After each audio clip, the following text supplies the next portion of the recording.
बात बेबाक में आपका स्वागत है। मैं हूं प्रोफेसर देवेंद्र प्रसाद राय। आज मैं आपसे अपने पड़ोसी देश नेपाल की सरकार पर बात करूंगा। आपको पता है कि सितंबर में जन जी के विद्रोह के कारण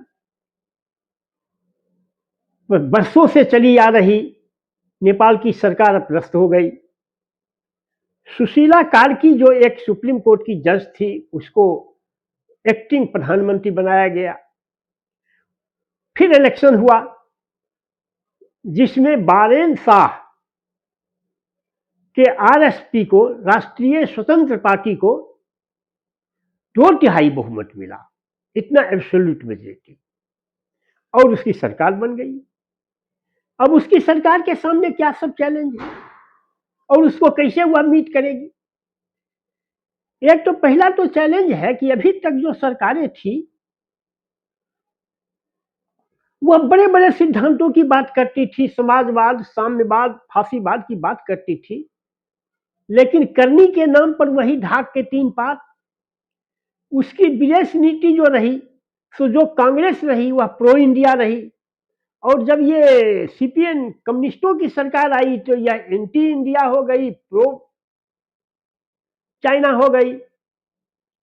अब इस बीच से इसके प्रशासन को ठीक करने हैं। हालांकि सुशीला कार्की ने एक बात को वार्न किया है और सही कहा है। उसने वार्न किया है कि जो अगर ये आने वाली सरकार यहां के युवाओं को एड्रेस नहीं कर पाई, उसके सपनों को, एस्पिरेशंस को हवा नहीं दे पाई, तो फिर जो वर्षों से चली आ रही सरकारों को जब अपदस्थ कर सकती है, जो सीजन्ड पॉलिटिशियन के सरकार को अपदस्थ कर सकती है, तो बारेन शाह किस खेत के मूली है, इसलिए इनको सतर्क होकर सरकार चलाना है। अब उसके सामने चैलेंज क्या है?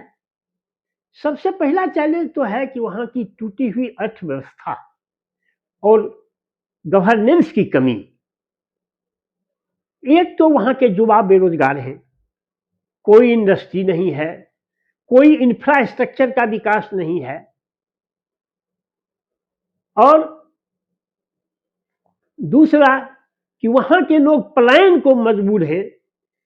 कैसे इस पलायन को वह रोक पाती है, कैसे रोजगार दे पाती है, इसको देखना है। हालांकि उन्होंने ये एक्सेप्ट किया है, बारेन शाह ने भी एक्सेप्ट किया है जो ये सब चैलेंज हैं। जहां तक विदेश नीति का सवाल है, तो उन्होंने अभी तक जो आभास दिया है उससे लगता है कि वह दोनों, भारत और चीन दोनों से बराबर दूरी बनाए रखें। भारत के साथ तो नेपाल के रोटी बेटी के संबंध है। केवल चाइना ने उसे प्रलोभन दिया कि इंफ्रास्ट्रक्चर का विकास करेंगे, उसके लिए पैसा देंगे, लेकिन भारत के साथ तो उसके सांस्कृतिक संबंध है। बहुत हजारों की संख्या में इंडियन, भारतीय, बिहारी, स्पेशली बिहार और उत्तर प्रदेश के लड़कियों की शादी नेपाल में है, नेपाल के लड़कियों की शादी इंडिया में है। तो हमारे साथ तो रोटी बेटी का संबंध है। हमारी भाषा एक है, हमारी संस्कृति एक है, हमारे देवी देवता त्योहार एक हैं।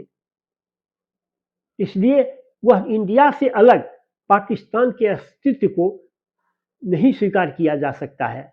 पाकिस्तान में एक अधूरापन सब दिन रहेगा। जहां तक चाइना की बात है, तो आपको ज्ञात है चाइना का कोई मित्र राष्ट्र नहीं होता है, उसका क्लाइंट होता है।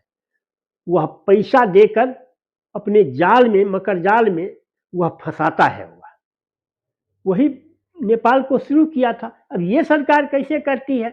इसने आते ही इंडियन सिनेमा पर भी बैन लगा दिया, और साथ ही साथ चाइना जो इंडस्ट्रियल पार्क बना रहा था उस पर भी बैन लगा दिया। अब देखना है कि आगे कैसे यह ले जाती है। हालांकि विश्व में तो अभी वह कहा है कि अभी ग्रेटर नेपाल, जैसे हम अखंड भारत की कल्पना करते हैं, वैसे वह ग्रेटर नेपाल की बात करता है।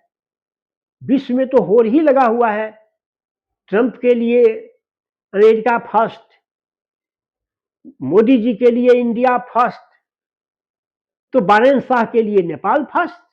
यह तो विश्व में हो ही चला हुआ है। अब देखिए इस होड़ में कहां तक वह गवर्नेंस को दे पाते हैं।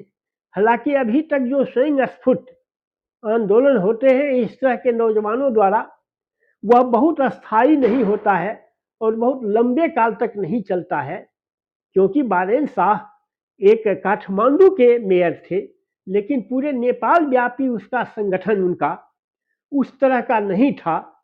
और कोई केवल प्रधानमंत्री केवल देश को बदलने में सक्षम नहीं हो सकता है जब तक उसका फॉलो अप एक्शन लेने वाला पूरे देश में उस तरह के डिवोशनल लोगों का जाल नहीं बिछा हुआ हो। जब तक राष्ट्र के प्रति, देश के प्रति समर्पित लोगों का एक जाल नहीं बिछा हुआ हो, तब तक केवल प्रधानमंत्री से देश का उद्धार न कहीं हुआ है और न कहीं होगा। अब देखिए, होपिंग अगेंस्ट होप, हम तो चाहेंगे कि हमारा पड़ोसी देश है, हजारों सालों की हमारे साथ उसके सांस्कृतिक संबंध है, वह विकसित हो, स्टेबल हो, उसमें सरकार अस्थायी हो, लोकतंत्र तो वहाँ महज 20-25 सालों की है अभी, वहाँ लोकतंत्र मजबूत हो। इसी आशा के साथ हम आगे देखेंगे कि क्या हो पाता है। बस आज की वीडियो में इतना ही। Thank you very much.